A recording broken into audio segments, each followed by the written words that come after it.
Conecta. Oferecimento Breton Santos, LGK e Fundação Dom Cabral. 3Med, V4 Santos, Dias e Co.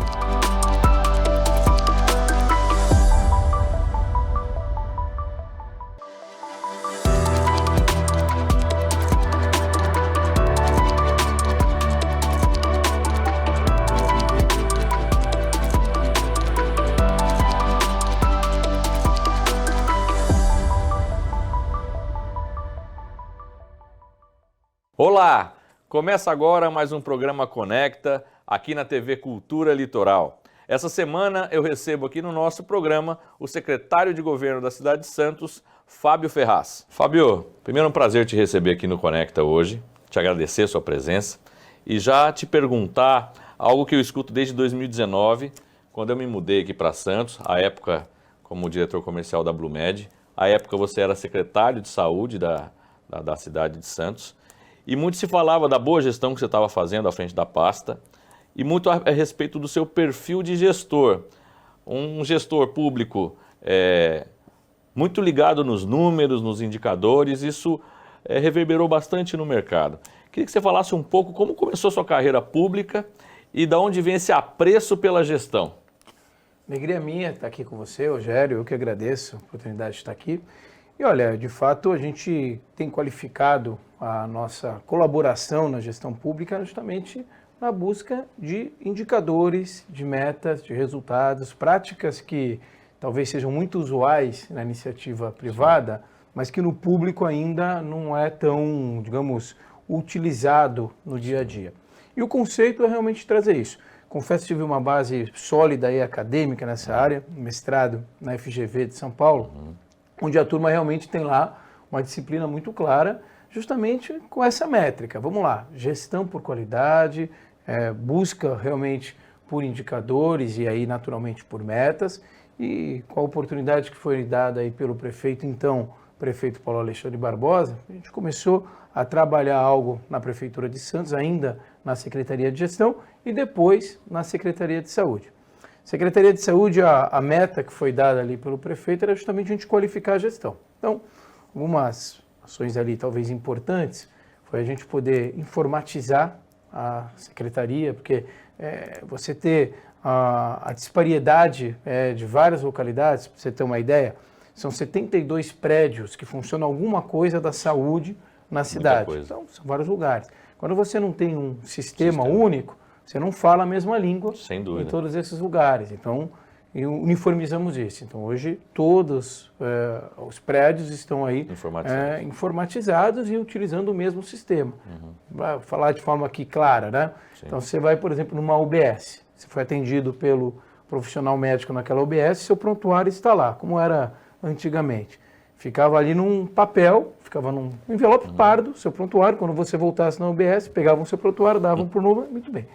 Hoje não, hoje está 100% informatizado. Você foi na UBS, porventura você precisa ser atendido numa UPA, numa situação de emergência, teu prontuário está registrado na UPA. Perfeito. Então você qualifica e aí você pode utilizar ferramentas de gestão para medir, né, o que está sendo feito. Para você aferir aquilo que está sendo realizado, comparar performance, dar dashboards, enfim. Sim. São práticas, volto a dizer, você que é um cara da iniciativa privada, não estou te falando nenhuma novidade, sim. Mas muitas vezes ainda no setor público a gente precisa aprimorar esse tipo de metodologia, né? Perfeito.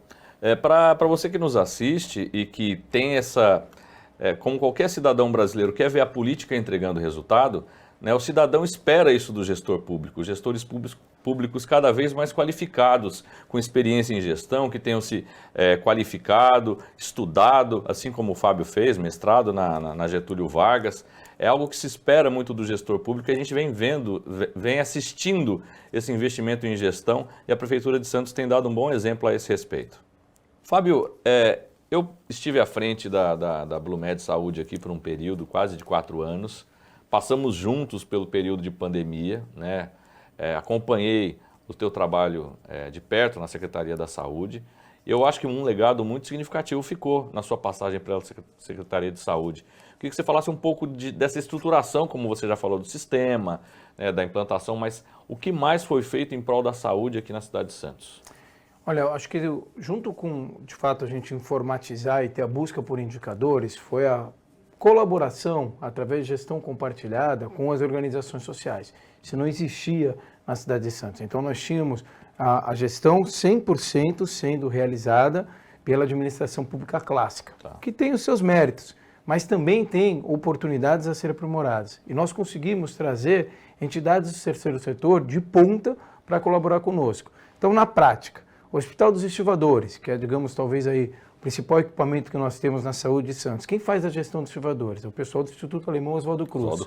Então, é busca de performance de um dos principais hospitais do Brasil e da América Latina. Então, a mesma metodologia que é aplicada pelo pessoal do Oswaldo Cruz, um hospital absolutamente reconhecido na cidade de São Paulo, privado, é aplicada na gestão pública aqui no município de Santos. Então, é claro que a estruturação é importante, um prédio bacana e tal. Agora, se você não tem uma gestão qualificada, aquilo não roda. Humanização, né? Que é o fundamental na saúde. A humanização, você ter práticas que permitem ciclos de avaliação de performance, isso são práticas constantes. Isso, e claro, aqui, veja, o beabá, a estruturação, são práticas de gestão. E aí, evidentemente, com cada uma das peculiaridades daquilo que você quer entregar no fato. Então, quando você quer entregar a saúde, os atores principais dessa história, sem dúvida, são os profissionais da saúde. Mas eles seguem estruturas previamente pensadas. E da mesma forma foi com as unidades de pronto atendimento, as UPAs. Claro que tem sempre algo a melhorar, mas as UPAs em Santos funcionam. Por quê? Porque tem gestão compartilhada, a gente tem realmente boas práticas de indicadores, acompanhamos isso de forma contínua. Ambulatório de especialidades, mesma coisa. Então, que a gente está falando aqui da assistência especializada, com diversos ciclos de várias especializações, por exemplo, cardiologia, oftalmologia. Então, você tem uma estrutura pensada, também gerida pelo pessoal do Oswaldo Cruz, que dá alta performance. Então, eu realmente acredito que uma das principais, digamos, estruturações que foram colocadas, que trouxeram algum nível de legado... As parcerias com as organizações. As parcerias com as organizações. Um outro exemplo importante, só para acabar, a Clínica Escola dos Autistas. Né? Sim, conheço. Um espaço extremamente positivo. No começo dessa história, a gente foi muito provocado por um grupo de mães super atuante que queria um espaço legal para atender os seus filhos autistas aqui na cidade. E confesso que nós vamos buscar alguns locais de referência para estruturar o nosso espaço. Hoje o espaço é estruturado e posso dizer com bastante satisfação e até com um pouquinho aqui de presunção, se me permite. Sim. Mas nós passamos a ser referência. Sim. Então, quase que semanalmente vem pessoas de outras localidades conhecer a nossa experiência. Então, acho que o pessoal da saúde tem feito aí também um grande serviço agora, dando a continuidade desses projetos. Perfeito, perfeito. Como o Fábio falou, a saúde pública brasileira, na minha opinião, ela depende fundamentalmente das parcerias público-privadas, que ainda são pouco exploradas da maneira adequada, como o Fábio falou, com organismos sociais sérios, qualificados, como o Instituto Oswaldo Cruz. Se não me falha a memória, no Instituto, lá na Clínica do Autismo, era uma parceria com a Fundação Santa Cecília, se não me engano. Não é? Eu lembro, eu tive essa conversa com a Carol Teixeira, que estava à frente desse projeto. Então, essas parcerias elas fazem muita diferença no atendimento da população para melhorar a qualidade também do atendimento. Fábio, nós tivemos, né, no Brasil, recentemente, não só no Brasil, mas no mundo como um todo, um cansaço da população com a chamada velha política. Aqueles políticos de carreira, com mandatos longos, sem grandes entregas, sem cumprimento de promessas. Então houve aquele movimento de tentar levar gestores aos cargos executivos. Isso aconteceu nos Estados Unidos com Donald Trump, aconteceu aqui na Prefeitura de São Paulo com o João Dória, que depois chegou à posição de governador. E apesar de ter feito uma boa gestão, ter deixado o governo do estado com caixa, com vários projetos implementados, não conseguiu se reconduzir por não ter tido habilidade política para se estabelecer na política, por ser muito gestor e pouco político. Como fazer isso, né? Você que é um excelente gestor, como mesclar, porque não se faz gestão pública sem política, não é? Eu digo que é um caldeirão. A gestão pública você tem que ter um pouco de burocracia, e burocracia, na essência, não é algo negativo, porque burocracia são protocolos. O problema muitas vezes é a burocracia, que é justamente o excesso de burocracia. Um pouquinho de burocracia, um pouquinho justamente de gestão pública, ou seja, de você ter indicadores, de você ter boas práticas a serem replicadas e um pouquinho de política. O cenário ideal é que você consiga dosar esses 3 elementos. Por quê? Porque, veja, os números muitas vezes também são muito frios. E você tem ali a dificuldade de perceber algo que supera o que seria uma prática ideal de gestão. Sim. É justamente aquela lógica interessante, né? Aquilo que não é lucrativo para a iniciativa privada, o Estado tem que fazer. E aí você precisa ter o sentimento e a percepção política. Então, veja, por outro lado, as práticas do político tradicional ou populista fazem com que a gente fique naqueles ciclos sem fim, de dívidas geradas por administrações irresponsáveis. É equilibrar esse negócio. Então, eu particularmente gosto muito quando nós temos a percepção de gestores querendo caminhar na política. Mas há de se ter algo muito claro, que esses gestores precisam também compreender a arena política. Perfeito. E saber que a política se faz através de boas relações, diálogo, né? De diálogo, de compreensão, de entender o ponto do outro. Se eu pudesse sintetizar, muitas vezes eu penso que hoje, na nossa sociedade, principalmente na política, a gente fica mais focando nas divergências em vez de focar em pontos de convergência. Perfeito. Em algum momento alguém vai convergir. Vamos focar na convergência. E, naturalmente, as divergências vão diminuindo se a gente foca naquilo que a gente converge. Perfeito, perfeito. Eu acho que essa é a beleza da democracia, né? Mas eu acho que essa receita que o Fábio falou, esse caldeirão, né, exatamente com essa mescla do bom gestor em primeiro lugar, eu acho que hoje é uma exigência, até pelo mundo que nós vivemos, a prática da gestão, ela não se admite mais não ter gestão, não ter indicadores, projetos, programas de governo, mas ter também à frente pessoas que têm uma habilidade política, porque o Brasil é um país que não se faz nada sem alianças, não se faz nada sem negociações, e a democracia ela exige isso, a conversa, a boa política, e eu acho que a gente tem tido bons exemplos a serem seguidos, e aqui na Prefeitura de Santos, através da própria fala do Fábio, a gente tem sentido isso, que a gente consegue ter política com gestão. Fábio, quais são os indicadores que o prefeito, o secretário de governo, que é o chefe do secretariado, a bem da verdade, e os secretários monitoram para analisar se os programas de governo, as políticas públicas estão alcançando o seu objetivo?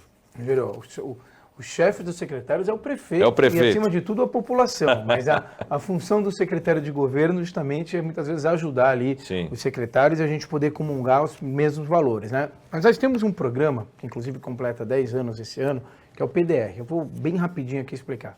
Participação direta nos resultados. Qual que foi o conceito que a gente elaborou lá atrás? Então, indicador, meta, resultado.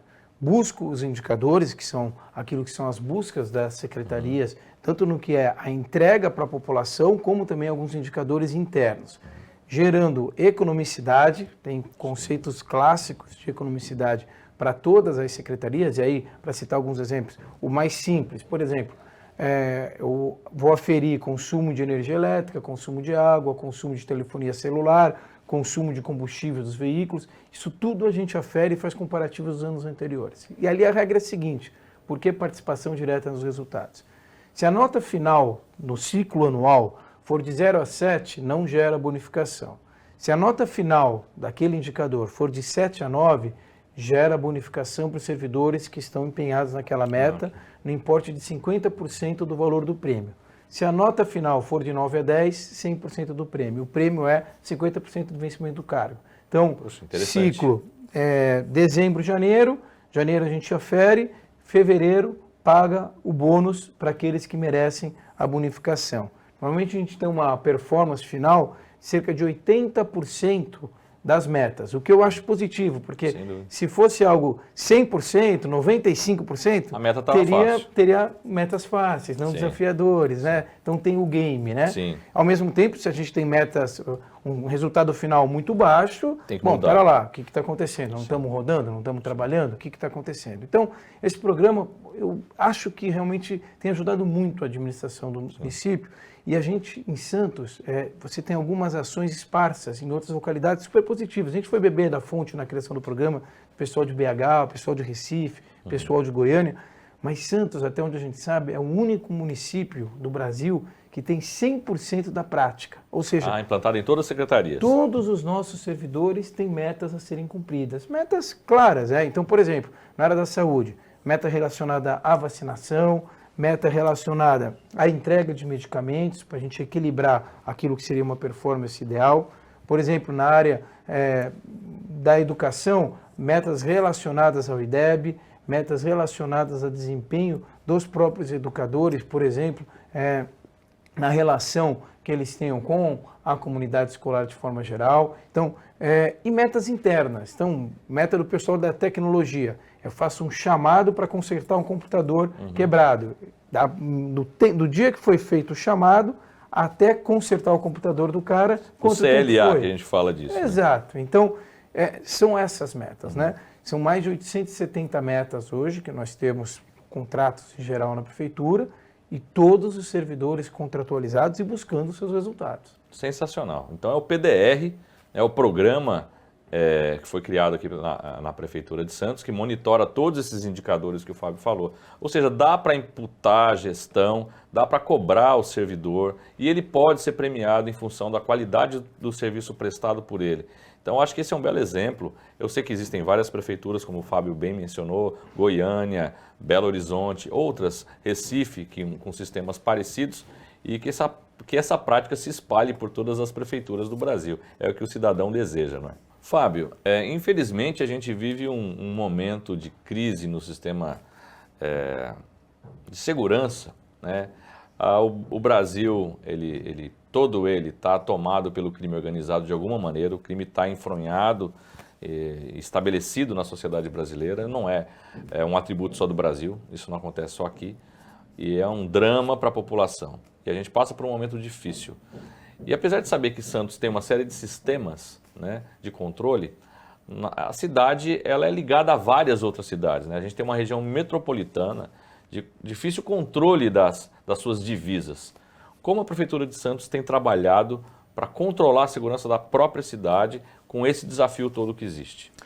De fato, nós temos essa realidade, Rogério, né? Nós somos uma região única. A região da Baixada Santista, cerca de 1.900.000 pessoas, Santos, cerca de 440.000 pessoas. E temos aí uma realidade difícil de heterogeneidade entre os nossos municípios. O cenário ideal, sem dúvida, seria que nós tivéssemos uma estratégia de segurança única para a Baixada num todo. E para isso que nós temos que trabalhar para fortalecer isso.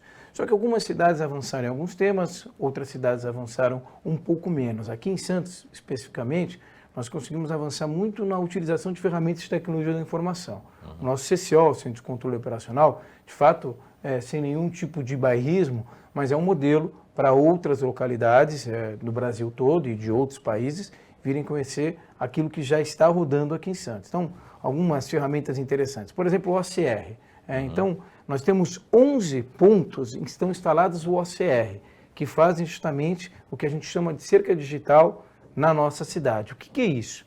Na hora que um carro passa, eu consigo aferir o exato momento em que ele passou, de forma ativa ou reativa. Então, eu consigo saber se eu pesquiso se já foi, ou consigo programar para saber que horas que ele passa por aquele ponto. Então, percebe o grau de segurança que a gente dá para a colaboração de um carro, de um determinado veículo que esteja numa atividade delituosa em outra localidade, se ele entra na cidade, se ele sai da cidade, ou mesmo se ele pratica aqui o exato momento que ele sai. As ferramentas de IVA, que são o vídeo analítico inteligente, também ajudam a prevenção de atividades criminosas, por exemplo, cercas digitais nas unidades escolares, nas unidades de saúde, quando o sujeito passa o muro, dispara no CCO.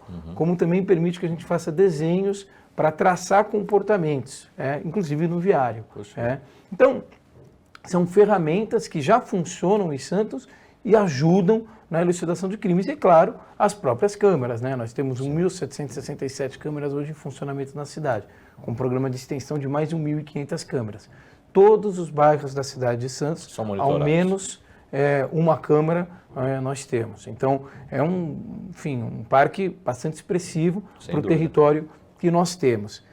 Mas, mesmo assim, a gente precisa ter aí ainda incremento de outras atividades para que a gente possa ter essa sensação de segurança diluída para a nossa população. O principal patrimônio da cidade de Santos, sem dúvida nenhuma, na minha interpretação, é a qualidade de vida. Qualidade de vida. E qualidade de vida se faz com sensação de segurança. Com sensação de segurança. Então, esse é um trabalho contínuo e ininterrupto que a gente tem que fazer a cada dia. Perfeito, perfeito. Se fala muito de inteligência, de tecnologia. Isso, obviamente, não substitui o policiamento nas ruas. A presença da polícia, seja a Guarda Civil, seja a Polícia Militar, ela é necessária, mas com inteligência e com toda essa tecnologia, mais de 1.700 câmeras, sim, consegue-se passar uma sensação de segurança, se agir preventivamente e até reativamente, como o Fábio bem falou. Algumas cidades já implantam e tem essa série de equipamentos instalados, mas eu participei há um tempo atrás, conhecendo o centro de controle, e vi que, de fato, a tecnologia tem ajudado muito em recuperar veículos roubados, entender atitudes criminosas. E com tanta tecnologia que a gente tem no mundo hoje, não é possível não se utilizar delas para melhorar a nossa sensação de cidadão, essa sensação de segurança que tanto se fala. Recebemos essa semana aqui no programa Conecta o secretário de Governo da cidade de Santos, Fábio Ferraz. O programa Conecta vai ao ar todas segundas-feiras após o programa Roda Viva, às 23h45, e ao longo da semana, durante toda a programação da TV Cultura. Além da TV Cultura Litoral, o programa é exibido também nas nossas redes sociais e no nosso canal do YouTube. Eu te vejo no próximo programa. Conecta. Oferecimento Breton Santos, LGK e Fundação Dom Cabral. 3Med, V4 Santos, Dias e Co.